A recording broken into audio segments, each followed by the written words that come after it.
लोणावळ्याच्या monkey hill जवळ लोहमार्गावर आज पुन्हा काही दगड कोसळलेले आहेत। पुणे मार्गात काल तर आज मुंबई मार्गात अडथळा त्यामुळे निर्माण झालाय। सुदैवानं कुठली जीवितहानी झालेली नाहीये। नाजिम मुल्ला आपले प्रतिनिधी आता आपल्यासोबत आहेत। नाजिम, आत्ताची वाहतुकीची परिस्थिती नेमकी कशी आहे?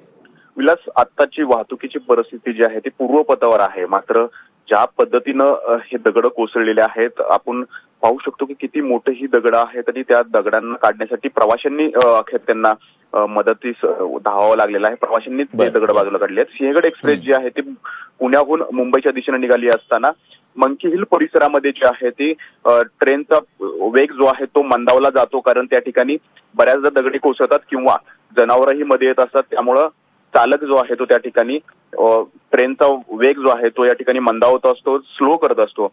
पण हीच बाब जी आहे ती सुदैवाला ठरलेली आहे, कारण ज्या वेळेला ट्रेन तिथून पास होत होती तेव्हा चालकाला समोरच दगड कोसळत असल्याचं दिसलं आणि त्यांनी तातडीनं ती ट्रेन जी आहे ती जागेवरती थांबवलेली आहे। त्यामुळे मोठी हानी या ठिकाणी टळलेली आहे।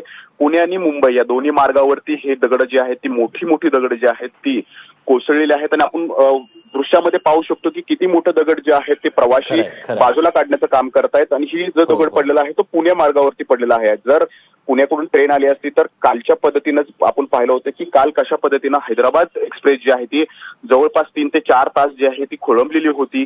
तिच्या मोटर खाली जे आहे ते दगड अडकलेला होता।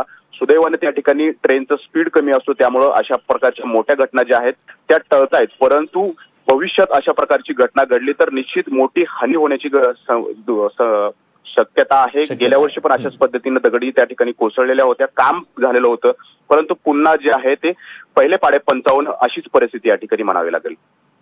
नक्कीच धन्यवाद नाजिम, तुम्ही दिलेल्या सगळ्या सविस्तर माहितीबद्दल।